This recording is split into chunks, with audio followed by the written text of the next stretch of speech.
अस्सलामुअलैकुम। उम्मीद करता हूँ आप लोग खैर खैरियत से होंगे। तो आज जो है वो यूनिट 4 एक्सरसाइज 4.6 करेंगे और इसका पार्ट 2 वीडियो है जिसमें हमने क्वेश्चन 4, 5, 6 एंड 7 करने हैं। ठीक है। अच्छा, इससे पहले जो वीडियो अपलोड की थी ना उसमें मैंने क्वेश्चन 1, 2, 3 करा दिया था। आज जो है वो 4, 5, 6, 7 करेंगे। अगर वो वीडियो नहीं मिली है ना पहली जो इसका पार्ट है तो आप लिखना exercise 4.6 part 1 class 11 ME English centre, वो वीडियो मिल जाएगी। अच्छा, यहाँ पर मैं आपको नोट्स के बारे में बता दूँ कि फ़र्स्ट ईयर के कौन कौन से नोट्स बन गए हैं। फर्स्ट ईयर के आपके पास बन गए हैं फिज़िक्स के, जिसमें तमाम न्यूमेरिकल्स और एमसीक्यू सब कुछ सॉल्व हैं।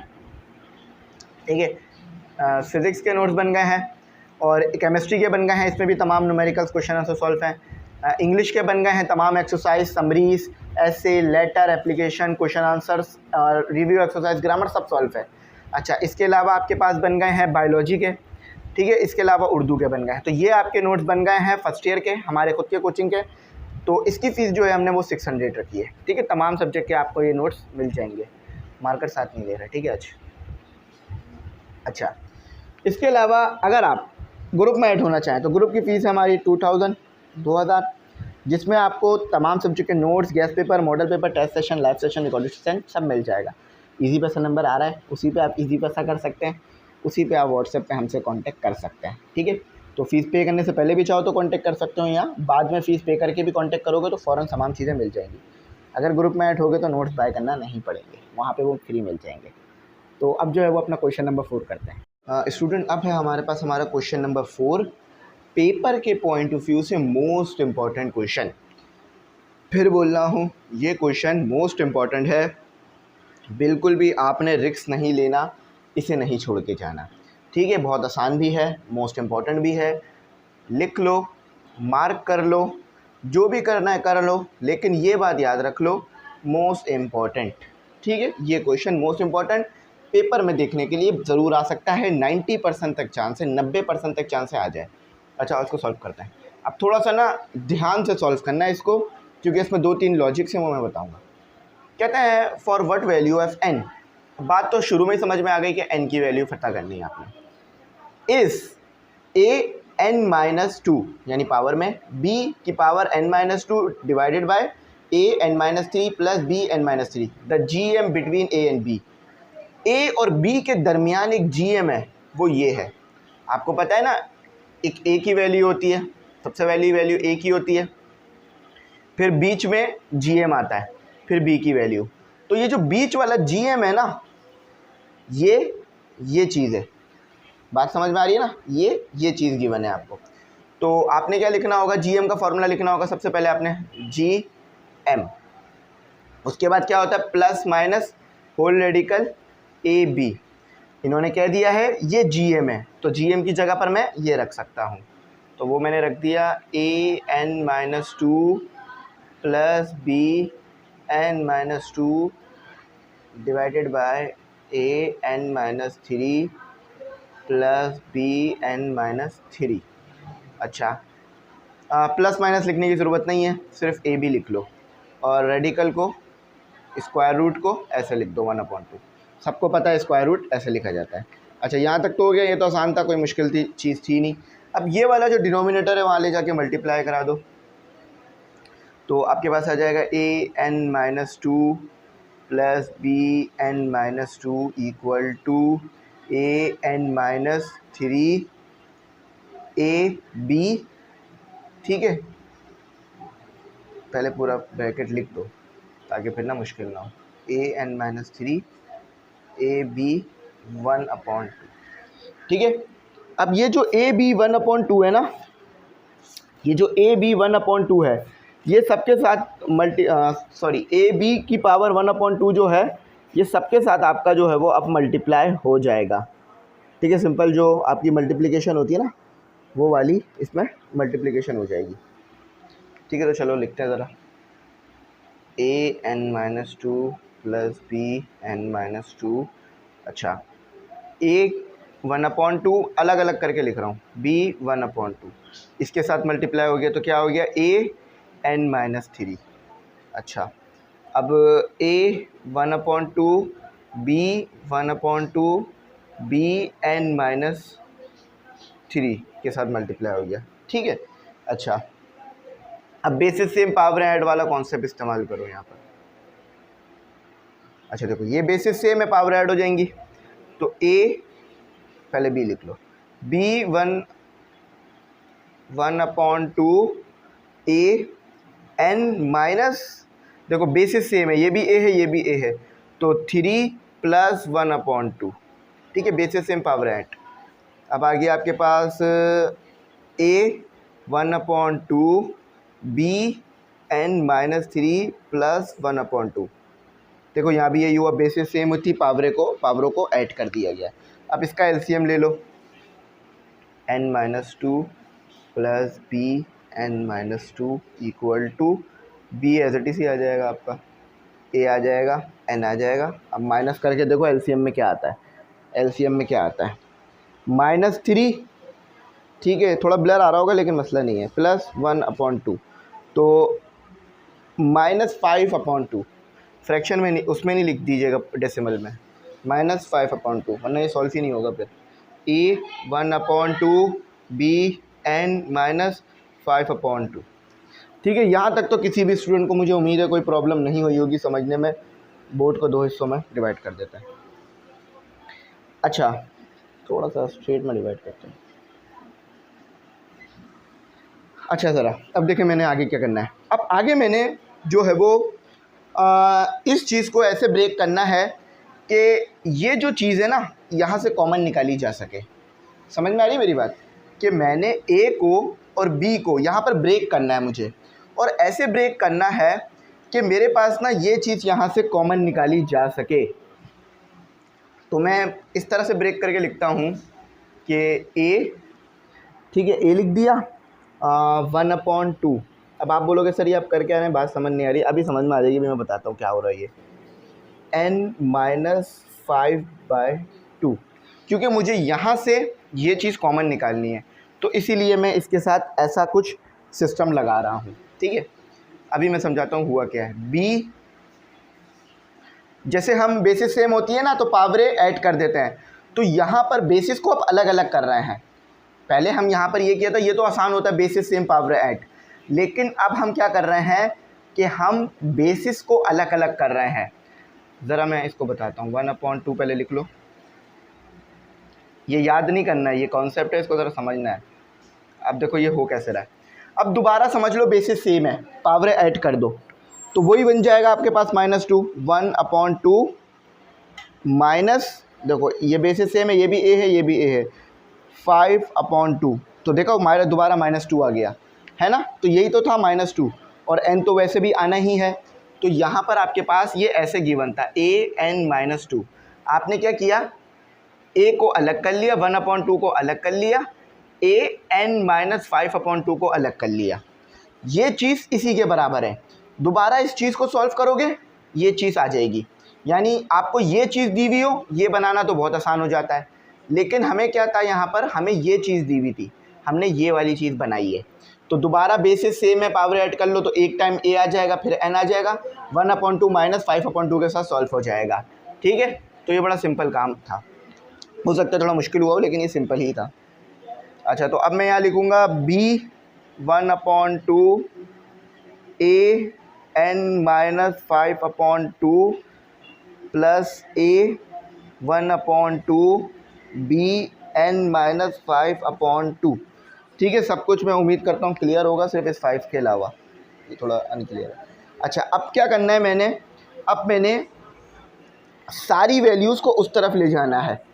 ये याद रखना है कि इस वाले a को इस वाले a के साथ लिखना, इक्वल टू के उस तरफ ले जाके, यहाँ पे मुश्किल हो जाएगी इसे करना, इक्वल टू के इस तरफ ले जाके करते हैं, ठीक है।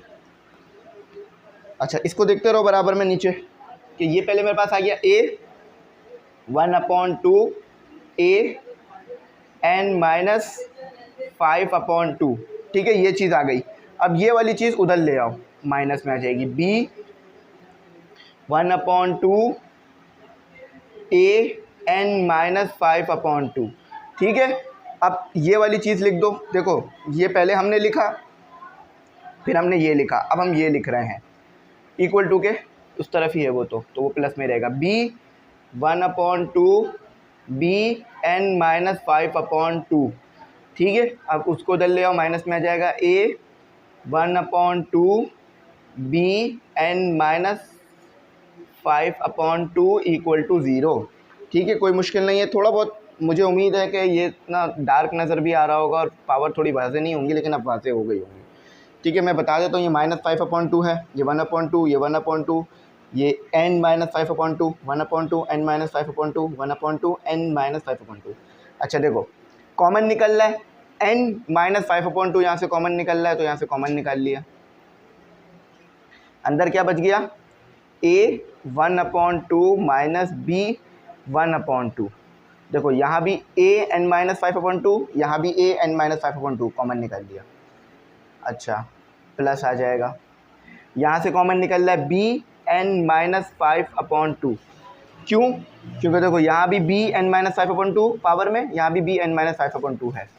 अच्छा, अब आपने क्या करना होगा, अब आपने माइनस को कॉमन निकालना होगा। माइनस भी यहाँ पर साथ साथ कॉमन निकाल लो।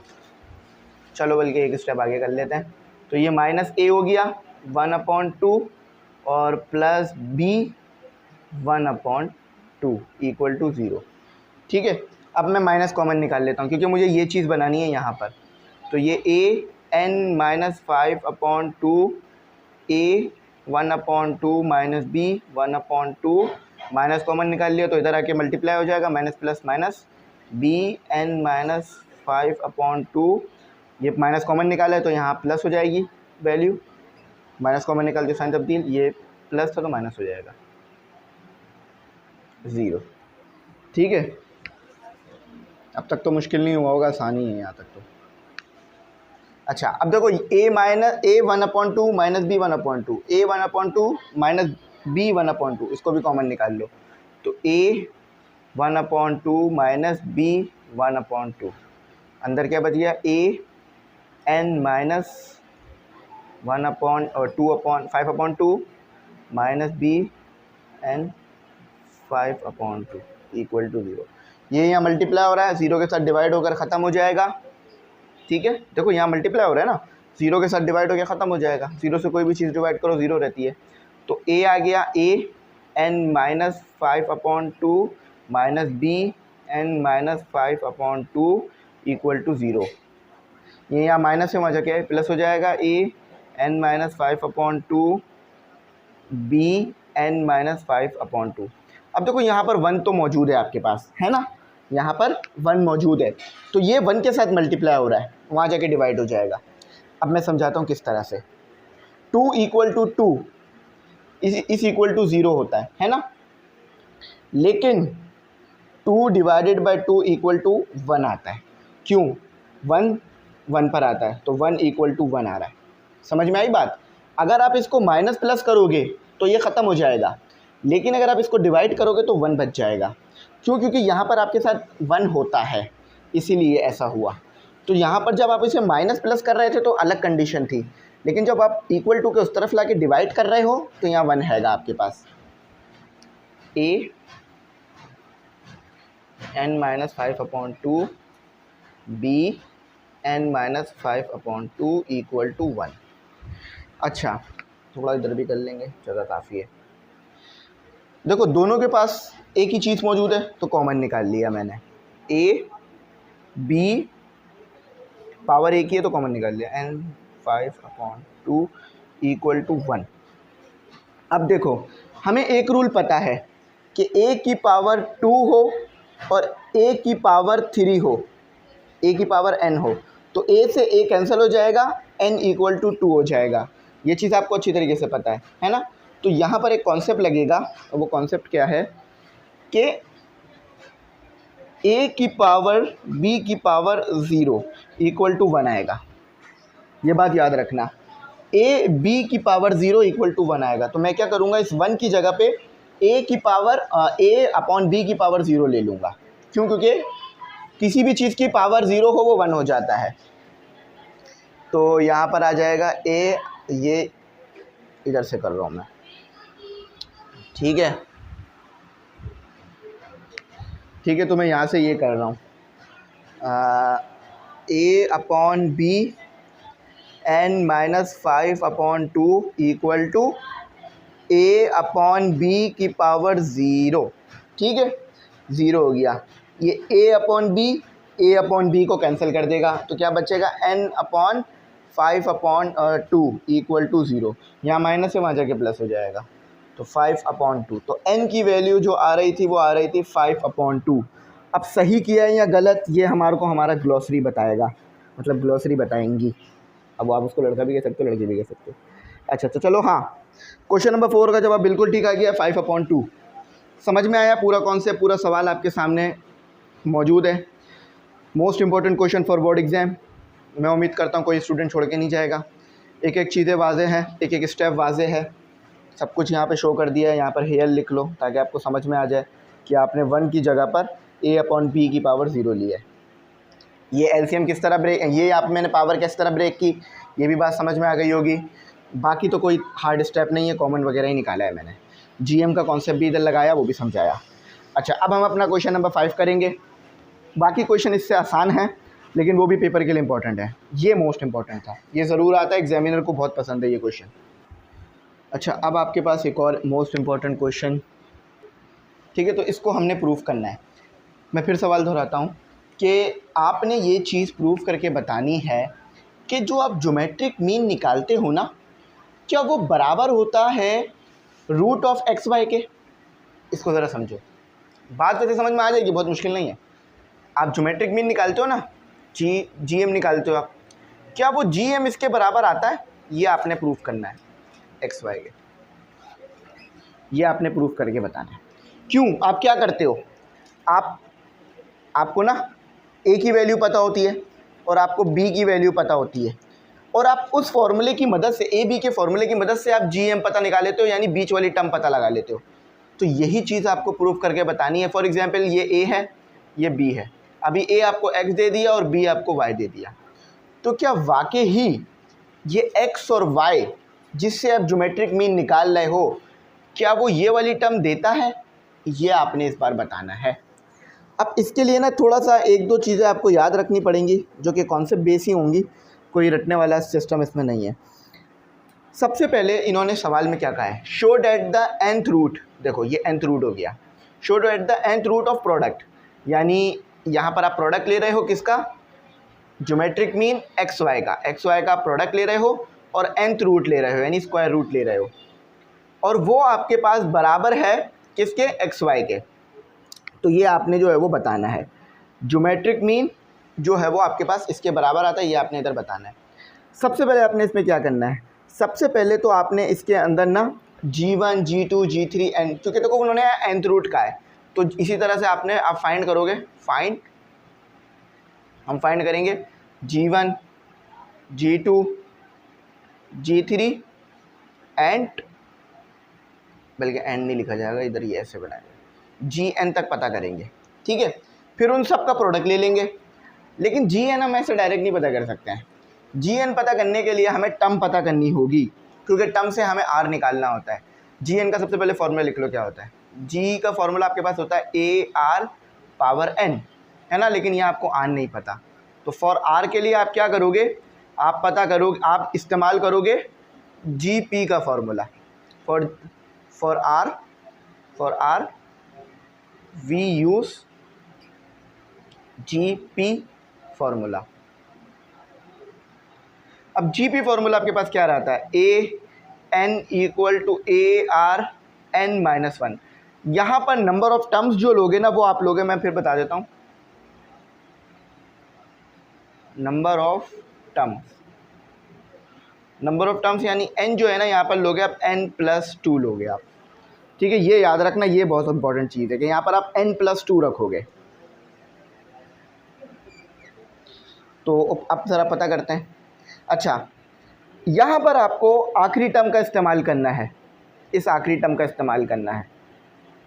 तो n आपको क्या दे दिया इन्होंने, y, n आपको क्या दे दिया इन्होंने, n+2, हमने लिख दिया था n+2। अच्छा, उसके अलावा r तो आपको पता ही करना है, a आपको दे दिया इन्होंने x, ठीक है, ये सीरीज सीक्वेंस है ना आपका। तो ज़रा इसको पुट कर दो, y equal to x R की power n plus 2 minus 1, N की जगह पे मैंने n प्लस 2 डाल दिया। y equal to X R n plus 1 आ गया आपका। अच्छा, x को उधर ले जाओ तो ये आ गया आर n प्लस 1। ठीक है, अब आपने यहाँ पर n प्लस 1 पता नहीं करना, आपने r के ऊपर n प्लस 1 पता नहीं करना, आपने सिर्फ r पता करना है। तो आप क्या करोगे, इस n प्लस 1 को ख़त्म करने के लिए, वैसे तो 2-3 तरीके होते हैं, लेकिन सबसे अच्छा तरीका ये है कि थोड़ा सा मैं जगह बना लूँ क्योंकि ये मुझे समझाना है आपको। y upon X R n plus 1, आप ना n प्लस 1 रूट को जो है ना वो ले लोगे, n प्लस 1 रूट ले लोगे। n प्लस 1 रूट ले लिया आपने इसके ऊपर भी, और n प्लस 1 रूट ले लिया आपने इसके ऊपर भी। अब आप बोलोगे सर ये कैसे? देखो, n की वैल्यू अगर आपको पता हो तो आप n की वैल्यू पुट करो, 1 के साथ प्लस करो, तो वो अगर n की वैल्यू 1 है तो स्क्वायर रूट होगा, अगर n की वैल्यू 2 है तो क्यूब रूट हो जाएगा। तो इस तरह से ये n plus 1 root n plus 1 power से ख़त्म हो जाएगा, तो r ये आ जाएगा। अब आपको पता है रूट क्या होता है आपके पास, y upon X 1 upon n plus 1। जब भी कहते हैं कॉन्सेप्ट क्लियर होने चाहिए, क्योंकि ये चीज़ें सिर्फ कॉन्सेप्ट से ही समझ में आती है। तो ये r इस तरह आएगा आपका, r इस तरह आएगा आपका। ठीक है, ये आपका r आ गया, सिंपल ही आपका r आ गया। अब आप इसी की मदद से G1, G2, G3, G4, Gn तक निकालोगे। G1 निकालते हैं, फॉर G1 तो G1 के लिए यही फॉर्मूला इस्तेमाल करोगे आप, G equal to A R N. अच्छा, ए तो आपके पास वही रहेगा x, B आपके पास क्या आ जाएगा, G1 तो आपने निकालना है, यहाँ n लगा लो, Gn आपको यहाँ पे 1 दिया हुआ है, R आपको क्या दिया हुआ है, y अपॉन एक्स की पावर 1 अपॉन n प्लस 1। इसको ज़रा पुट कर दो,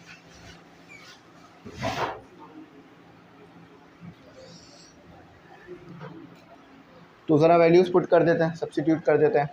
तो G1 is equal to X और डिवाइड में आपके पास आ गया n plus y upon X की पावर 1 अपॉन n प्लस 1। ठीक है, ये आ गया। अच्छा, ये तो r है, अब r पे आपने एक पावर भी लेनी होगी जो कि होगा n।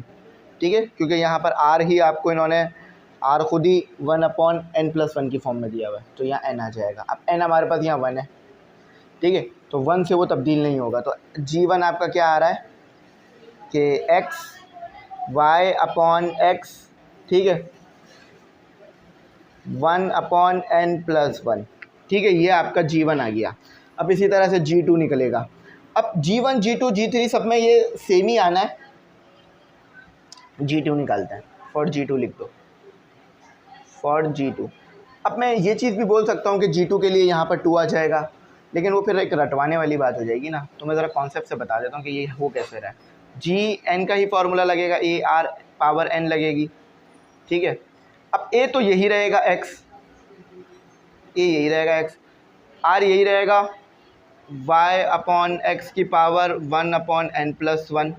ठीक है, और n आपको यहाँ 2 दे दिया इन्होंने, तो G2 equal to x square bracket, r आपके पास ये आ गया ऊपर फॉर्मूले में, y upon x power 1 upon n plus 1, और यहाँ पर स्क्वायर आ गया, तो 2 ये स्क्वायर से मल्टीप्लाई हो जाएगा, तो x y अपॉन x। तो समझ में आया कैसे वो 2 हो रहा है, कि वो ना उसको बैलेंस कर देता है बाद में जाके। तो देखो मैंने जैसे कहा था ना, यहाँ 2 कर दोगे तो हो जाएगा, तो ये इस तरह हो गया। अब इसी तरह से G3 भी पता कर लो और फिर Gn पता कर लेना।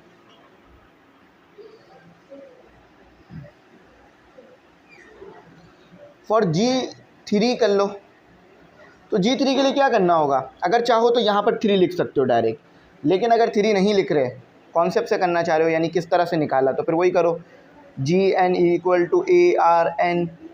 तो ए जो है वो x है, आर जो है वो y अपॉन एक्स की पावर 1 अपॉन एन प्लस 1 है, और n जो है वो 3 है। तो G3 equal to X y upon X 1 upon N plus 1 3। तो G3 equal to X y upon X 3 1 के साथ मल्टीप्लाई करके 3 n plus 1। For G N के लिए भी निकाल लो फॉर्मूला, क्योंकि उन्होंने कहा था ना n number of geometric mean निकालने हैं आपने, n number of geometric mean, ये रहा nth root of the product of the geometric mean. तो जी एन ही रहेगा, x ही रहेगा, y x हम देख रहे हैं कि ये चीज़ तब्दील हो रही है सिर्फ, तो n अपॉन n प्लस 1। ठीक है, अब यहाँ तक तो फिर भी काम मैं मानता हूँ कि आसान था, लेकिन अब आपने लेना है यहाँ पर इसको रिमूव करना होगा। वैसे भी ये ज़रूरत नहीं आई है। ठीक है, अब सबका प्रोडक्ट लेना है।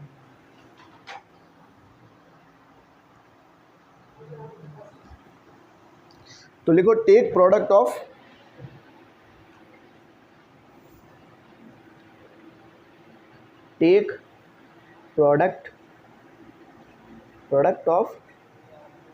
Every G M geometric mean. सबका प्रोडक्ट ले लो। प्रोडक्ट में क्या करते हैं, सिंपल, सबको प्रोडक्ट कर देते हैं। तो पी लिख दो प्रोडक्ट के लिए, तो थोड़ा सा लिया। अच्छा, तो हमारा पहला जी एम क्या था, पहला जी एम हमारा ये रहा, तो X Y upon X 1 upon N plus 1। ठीक है, उसके बाद आपका दूसरा वो क्या था। अच्छा, यहाँ पर ये मल्टीप्लाई लगा रहा हूँ मैं, x, दूसरा आपके पास जी एम ये रहा, y upon X 2 upon N plus 1। फिर ये लगा रहा हूँ, यहाँ जगह नहीं तो यहाँ लिख रहा हूँ, यहाँ नहीं है जगह, x y अपॉन एक्स, तीसरा वाला जी एम लिख रहा हूँ, तीसरा जी एम आपका ये रहा, सर्कल कर देता हूँ, 3 अपॉन एन प्लस 1। और फिर प्रोडक्ट ले रहा हूँ मैं, dot dot dot product, n number तक जाना है, तो n नंबर के लिए ये रहा, ये प्रोडक्ट है, ये x है, और ये y अपॉन एक्स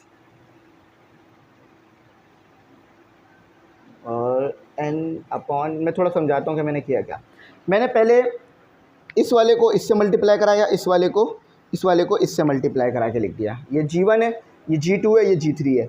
अब G3 के बाद G4, G5, G6 आना था, तो वो सब भी आपस में मल्टीप्लाई हो रहे थे, तो इसलिए उसके लिए मैंने यहाँ पर एक प्रोडक्ट का साइन डाला। फिर वो प्रोडक्ट आखिरी वाले n नंबर तक लिया जाएगा, यानी नंबर ऑफ इनफाइनाइट तक है, तो इसलिए फिर n अपॉन n प्लस 1 कर दिया, और ये y है। ठीक है, समझ में आ गई ना बात, सिंपल है। यानी इसका मतलब ये है कि अगर आप n4 डाल दोगे तो ये यहाँ पर मल्टीप्लाई हो जाएगा, n5 डाल दोगे तो फिर मल्टीप्लाई हो जाएगा, n6, ऐसे मल्टीप्लाई होता रहेगा। अब मुझे इसकी ज़रूरत नहीं है तो मैं इसको रिमूव कर सकता हूँ, ये इसकी ज़रूरत अब हो गई है ख़त्म। तो वही बात है, जिसकी ज़रूरत होती है ख़त्म, उसको कर देते हैं रिमूव।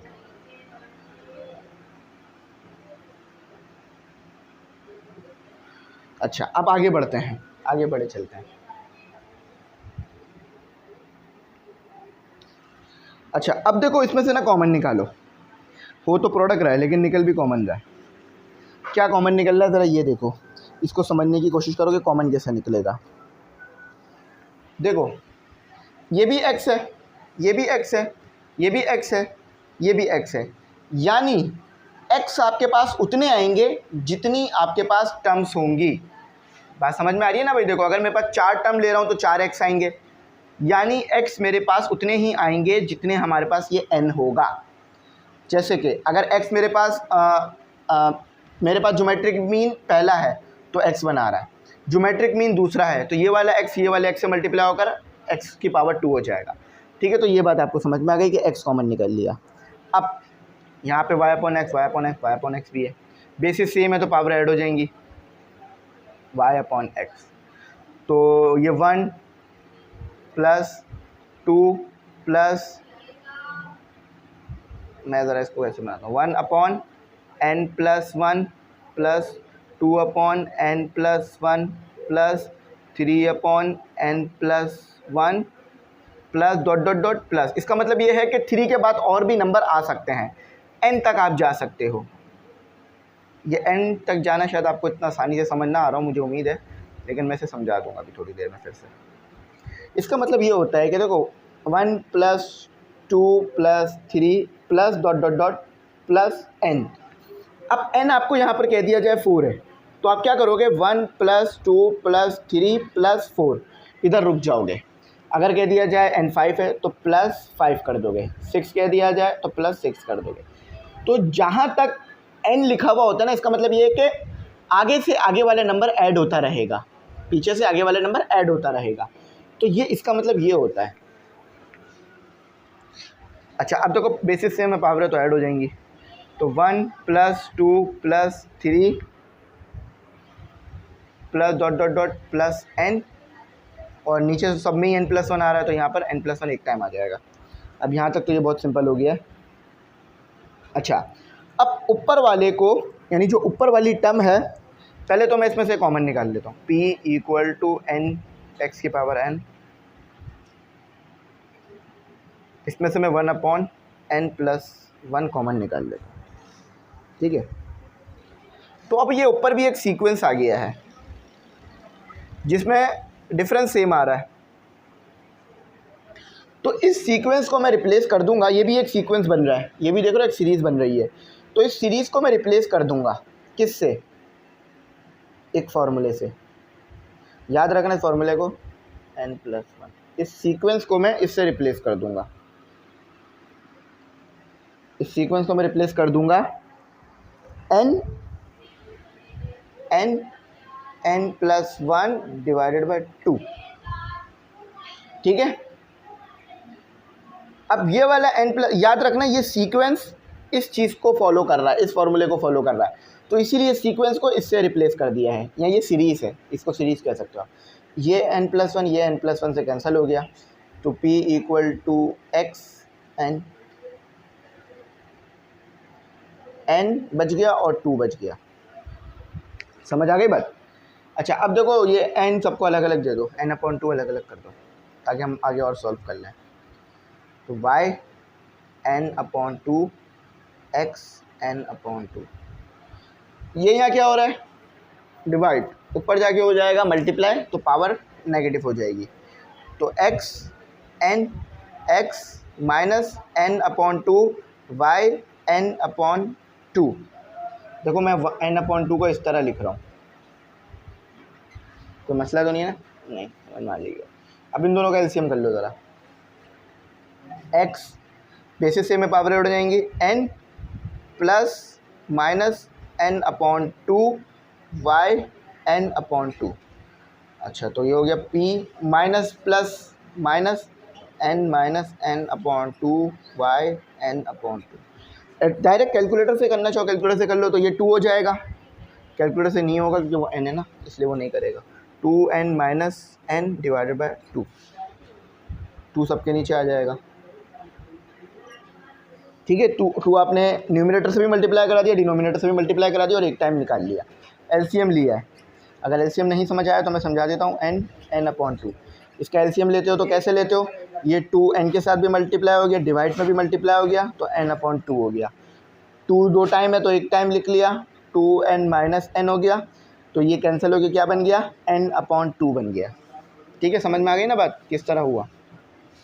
तो p = x n/2 y n/2। ठीक है। अच्छा, अब मैं क्या करता हूँ, मैं जो है ना वो nth रूट ले लेता हूँ, क्योंकि उन्होंने ना nth रूट कहा है, take nth root, take nth root. अब nth रूट कैसे आता है ज़रा इसको समझो। nth रूट आता है इस तरह से, यानी कोई भी रूट हो सकता है 1 2 3, और अगर इसको लिखना चाहो तो ये इस तरह से लिखा जाता है। तो मैं इस पे nth रूट ले रहा हूँ, प्रोडक्ट पे नहीं लिख रहा हूँ क्योंकि उस पर लिखने की ज़रूरत नहीं है, वो हम एक नोटेशन इस्तेमाल कर रहे हैं। तो यहाँ पर x n/2 y n/2 और 1/n आ गया आपके पास। ठीक है, सिंपल था बहुत। अब n/2 इस पर भी, n/2 इस पर भी ज़रा कॉमन निकाल लो। p = x y n/2 1/n। अच्छा, तो ये दोनों आपस में मल्टीप्लाई हो जाएंगे, x y n/2 multiply by 1/n। इससे ये ख़त्म हो गया। तो p = होल रेडिकल नहीं, होल लोग अभी नहीं लिखे, x y 1/2 आ रहा है। तो फिर ये क्या आ गया आपके पास, होल रेडिकल x y। तो यही तो चीज़ इन्होंने कहा था करने के लिए आपको, कि ये जो आपके पास ज्योमेट्रिक मीन है ये 1/2 होता है रूट का, मतलब एक्स वाई का। और फिर हमने उस तरीके से इस कॉन्सेप्ट को जो है समझा। तो मैंने पूरा आपके सामने सवाल लिखा। मैं उम्मीद करता हूँ एक एक स्टेप समझ में आया होगा। ये सीरीज़ कैसे रिप्लेस करी मैंने, इससे ये भी समझ में आ गई होगी बात। थोड़ा सा मुश्किल है मानता हूँ, लेकिन ये सिर्फ 2 सवाल करने में मुझे 35 मिनट लग गए। तो जब भी मैंने ये सवालात ना उन वीडियो में नहीं कराए थे, क्योंकि मुझे पता था समझाने में भी मुश्किल हो जाएगी और आपको शायद समझ में आने में भी थोड़ी सी प्रॉब्लम हो जाए। तो अब हमारे क्वेश्चन नंबर 6, 7 है as compare to question number 4, 5 बहुत आसान है, तो वो करते हैं। अच्छा, बड़ा ही आसान सवाल है लेकिन कॉन्सेप्ट वाला सवाल है। अब देखिए कॉन्सेप्ट वाला क्यों, मैं इससे पहले ये सवाल करा चुका हूँ। एग्जैक्ट ये नहीं कराया था, लेकिन इस जैसा कराया है, इसी एक्सरसाइज में कराया, मुझे याद है। आई थिंक क्वेश्चन नंबर 3 या क्वेश्चन नंबर 3 ही होगा। हाँ, 3 ही है। देखो कहते क्या है, समझने की कोशिश करो। वो कहते हैं ना समझने की कोशिश करो, तो करो समझने की कोशिश। देखो कहते हैं the M of 2 positive integral numbers exceed their positive GM by 2। समझे कुछ बात? बहुत सिंपल है, आपको सामने उन्होंने लिख के दी हुई है ये बात। कहते हैं the M of 2 positive integral. जब भी वो कहे ना AM, कहो मुझे AM का फॉर्मूला आता है। AM का फॉर्मूला क्या है, A + B/2 है ना, यही है ना AM। Numbers exceed their positive GM, कहते हैं जो AM है ना, AM वो बराबर है और उसमें जो GM है ना वो पॉजिटिव है, लेकिन 2+ हो रहा है उसमें। Exceed their positive GM by 2। Exceed का मतलब होता है बढ़ना। अब बढ़ना तो आप प्लस करके शो करते हो ना, तो वो कहते हैं आपके पास AM है 2 पॉजिटिव नंबर्स का, ये देखो ये 2 पॉजिटिव नंबर का AM आ जाएगा इस तरह से। एक्सीड देयर पॉजिटिव GM, और आपके पास जो GM है उसमें 2 एक्सीड हो जाता है, यानी बढ़ जाता है। तो GM क्या है आपके पास, होल रेडिकल AB। अब पॉजिटिव बोला है तो इसलिए मैं पॉजिटिव ले रहा हूँ। अब अकॉर्डिंग टू कंडीशन देखो, अकॉर्डिंग टू कंडीशन क्या कहता है, अकॉर्डिंग टू कंडीशन। अब बोलोगे आप अच्छा ये ऐसे होना था कि A + B जो है आपके पास the AM of 2 positive integral ये आ गया, एक्सीड कर जाता है GM के मुकाबले में, A/B आ गया बाय 2 से। ये इसकी कंडीशन थी, क्योंकि मुश्किल तो नहीं थी लेकिन फिर भी थोड़ा कभी कभार हो जाता है मुश्किल, समझ नहीं आती बात। तो अब एक और चीज़ भी कहते हैं एंड देयर सम इज, और उन पॉजिटिव नंबर का या उन पॉजिटिव इंटीग्रल का जो सम है वो 20 है। क्योंकि आपको 2 चीज़ें पता करनी है तो इसलिए 2 कंडीशनें दी जाएंगी। अच्छा, तो इसको यहाँ लिख लो A = नहीं A नहीं लिखो, B लिखो, B = 20 - A, इसको याद रखना। अच्छा, अब इसमें जो है ना ये पुट करो, इक्वेशन 1 है आपके पास, ये put A + B = 20 in equation 1। यानी A + B को ऐड करोगे तो 20 आएगा, तो डायरेक्ट 20 रख दो, क्योंकि हमें उन्होंने दे दिया है। उन्होंने कहा है ना सम इज़ 20 और ये इंटीग्रल का सम है। आपने पता क्या करना है, नंबर पता करने हैं। नंबर से मुराद ये है कि आपने A की वैल्यू पता करनी है और आपने B की वैल्यू पता करनी है। अच्छा, उसके बाद आपके पास आ रहा है होल रेडिकल AB + 2, तो ये हो जाएगा, ये 1 पर आता है, ये 10 पर आता है, और ये प्लस हो रहा है तो वहाँ के माइनस हो जाएगा AB, तो ये 8 AB आ रहा है आपके पास। ठीक है, अब यहाँ से ना आपने A की वैल्यू निकालने की कोशिश करनी है। इस कंडीशन की मदद से आपने A की वैल्यू निकालने की कोशिश करनी है। अब टेकिंग स्क्वायर बोथ साइड कर दो, क्योंकि आपको ए बी पता करना है, ए बी का स्क्वायर रूट नहीं करना है। Take SQUARE square both sides. 8 का स्क्वायर तो सब बच्चों को पता है कितना आता है।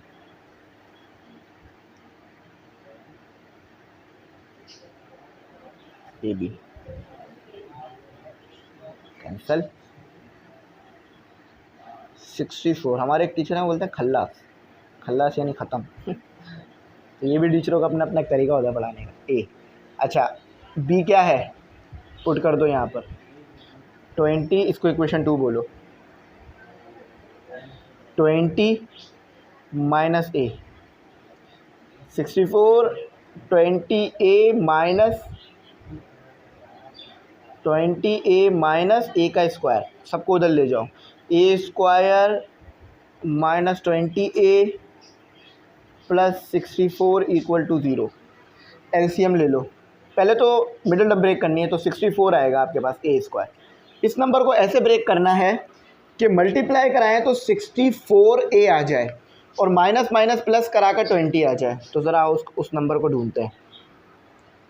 तो डायरेक्ट अगर मिल रहा है तो वो भी अच्छा है। 16 मल्टीप्लाई बाय 4, हाँ सही है, 16 मल्टीप्लाई बाय 4। चलो एलसीएम लेने की ज़रूरत नहीं है, हमें डायरेक्ट ही पता चल गया वो नंबर क्या है। अगर वो नंबर समझ नहीं आ रहा तो एलसीएम ले सकते हो मिडिल टर्म ब्रेक करने के लिए, लेकिन अगर डायरेक्ट समझ में आ रहा है तो डायरेक्ट कर सकते हो कि वो नंबर आना चाहिए 16A minus 4A plus 64 equal to 0। Multiply कराओ इनको तो क्या आ रहा है 64A, और अगर माइनस माइनस प्लस कर दोगे सिंपल बात है माइनस 20 आ जाएगा। तो A कॉमन निकल गया, A माइनस 16 हो गया, माइनस 4 कॉमन निकल गया, A प्लस 16 हो गया। अच्छा अब यहाँ 16 आया, कैसे पता चला, 64 को डिवाइड करा दो 4 से तो 16 आ गया।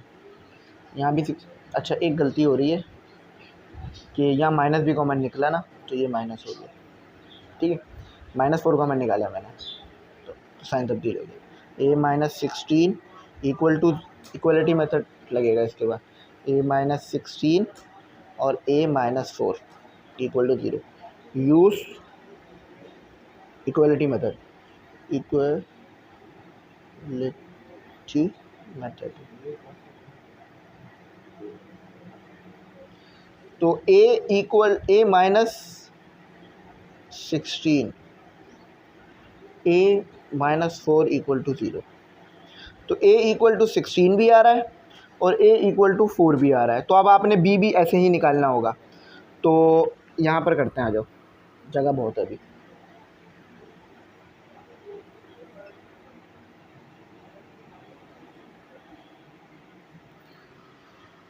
यहाँ पर आ जाओ, यहाँ करते हैं, ठीक है। तो पुट, देखो जब भी मैंने उसे क्वेश्चन 2 कहा था, पुट A इक्वल टू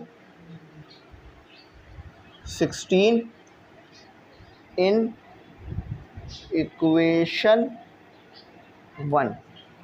तो क्या आ रहा है, B इक्वल टू 20 माइनस 16, तो B इक्वल टू 4। अच्छा आप लिखो put A equal to 4 in equation 1, तो B इक्वल टू 20 माइनस 4, तो B इक्वल टू 16। तो देखा A, यानी A आपके पास आना चाहिए था 4 और B आपके पास आना चाहिए था 16, क्योंकि पहला नंबर तो छोटा ही होगा, उसके बाद बड़ा नंबर आएगा। तो वो जो दो इंटीग्रल थे, यानी वो जो दो इंटीजर थे या इंटीजर नंबर जो थे वो ये थे, A उसमें 4 था और B उसमें 16 था। अब सही किया है या गलत, ये जब भी पता चलेगा जब पीछे से प्रूफ होकर आएगा। तो चलो सही किया होगा, कुछ गलती तो इतना नहीं होगी, तो बिल्कुल ठीक है। अच्छा इन्होंने ना ऐसे लिखा हुआ है 16 और 4, वैसे उलट में तो नहीं जाना चाहिए था नंबर, लेकिन चलो भाई ऐसे लिख लो 16 और 4, इस तरह लिख लो। वैसे आया सही है, कुछ गलत वलत नहीं है, हमारा बिल्कुल ठीक आंसर आ रहा है। अब हम करते हैं इसका पार्ट, मतलब इसका क्वेश्चन नंबर 7, और फिर इस एक्सरसाइज को ख़त्म करते हैं। तो भाई question number 7 most easiest question आपके पास है। इससे आसान क्वेश्चन मुझे नहीं लगता आ सकता था या दिया जा सकता था। अब ऐसा मैं क्यों कह रहा हूँ, ये बात बहुत सिंपल है, मैं ज़रा बता देता हूँ आपको ऐसा कहने की वजह क्या है। वो कहते हैं the A M between two number is, A M आपके पास दो नंबरों, मतलब दो नंबरों का ए एम, दो नंबर हैं ए और बी, उसका ए एम कितना है। अब इसको मैं समझा देता हूँ। ये आपके पास ए है और ये बी है, और ये ए एम इससे निकल कर आता है। तो ये बीच वाला नंबर उन्होंने दे दिया है the A M between two number is 5 है, यानी ए एम आपको दे दिया है 5, यानी ए नहीं पता, बी नहीं पता, लेकिन ये पता है कि अगर ए और बी का ए एम निकालेंगे तो वो 5 आएगा। अब ए एम का फार्मूला क्या था, जैसा कि हम जानते हैं A plus B upon 2, A M यहाँ पुट कर दो, ए प्लस बी मल्टीप्लाई कर दो, 2 मल्टीप्लाई बाय 5 10 हो जाता है, ए प्लस बी। तो ए के लिए, बी के लिए सेट कराते हैं जैसे हर बार, A plus B upon equal to 10। अच्छा, बी के लिए सेट करा दो, ए उधर जाके नेगेटिव हो जाएगा। अब उसके आगे कहते हैं and their positive G M is, positive G M कह रहा है, तो यहाँ पे जी एम में भी ऐसे लिखते हैं, लेकिन उसमें आपके पास जी एम जो है वो यहाँ पर 4 है। देखो ए एम भी सीक्वेंस है, जी एम भी सीक्वेंस है, लेकिन ए एम एक ऐसी सीक्वेंस है जिसमें कॉमन डिफरेंस सेम है, जी एम एक ऐसी सीक्वेंस है जिसमें कॉमन रेशो सेम है। तो ये बी। अब देखो जी एम का पता करने के लिए क्या फार्मूला लगाते हो, वैसे तो आपको पता है 4, लेकिन जी एम का फार्मूला क्या होता है आपके पास, पॉजिटिव बोला है तो इसलिए प्लस लगाना, A plus B, A multiply by B, ठीक है। अब जी एम आपको 4 गिवन है, अब आपको स्क्वायर नहीं चाहिए, तो स्क्वायर रूट नहीं चाहिए तो टेक स्क्वायर कर लो, take S Q U A R square, तो 4 पे भी square, A plus A square root A B पे भी स्क्वायर आ गया। बात तो सिंपल है कि हमारे पास स्क्वायर से square root cancel, 16 A B. अच्छा, बी के लिए मैंने क्यों सेट कराया था, इस इक्वेशन 1 कह लो, ताकि मैं इसमें पुट कर सकूँ। तो 16 ए एज इट इज़ आ गया, 10 माइनस ए, तो 16 10 ए माइनस ए स्क्वायर, सबको उधर ले आओ, ए स्क्वायर माइनस 10 ए, ये माइनस खत्म आ गया प्लस, ये प्लस खत्म आ गया माइनस, प्लस 16 इक्वल टू 0। बहुत सिंपल बात थी, कोई मुश्किल चीज़ नहीं थी। अब इसको ऐसे ब्रेक करूँ कि मल्टीप्लाई होकर 16 आ जाए और माइनस माइनस प्लस होकर 10, तो ये तो बहुत आसान है, बात ऐसी समझ में आ रही है कि minus 8a minus 2a equal to plus equal to 16 0। तो भाई देखो मल्टीप्लाई होकर क्या आएगा, 16a, वो भी प्लस का, ए स्क्वायर में, यानी देखो 16a स्क्वायर, इसको मल्टीप्लाई करके पहले लिख लो। तो इसको ऐसे ब्रेक करो कि मल्टीप्लाई हो तो ये नंबर आए और माइनस माइनस प्लस हो तो ये नंबर आए, तो माइनस माइनस प्लस करोगे 10a आ जाएगा और मल्टीप्लाई कराओगे तो 16a स्क्वायर आ जाएगा, ए कॉमन, तो a माइनस 8 माइनस 2 कॉमन, तो a माइनस 8 इक्वल टू 0, ठीक है। तो a minus 8 a minus 2 equal to 0, समझ गया ना, मैं समझ में आ गई ना बात। मैंने यहाँ से a कॉमन में निकाल लिया, यहाँ से 2 कॉमन निकाल लिया और माइनस b, इक्वलिटी मेथड लगा दो,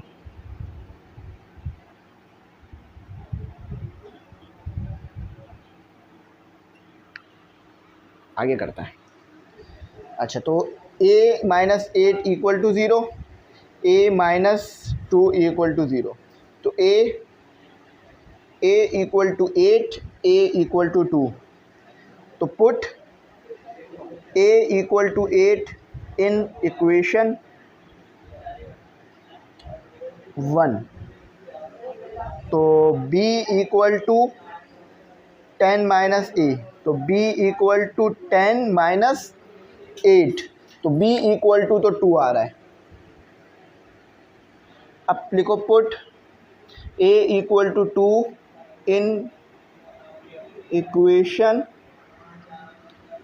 1, तो b equal to 10 minus a, तो b equal to 10 minus 2, b equal to 8।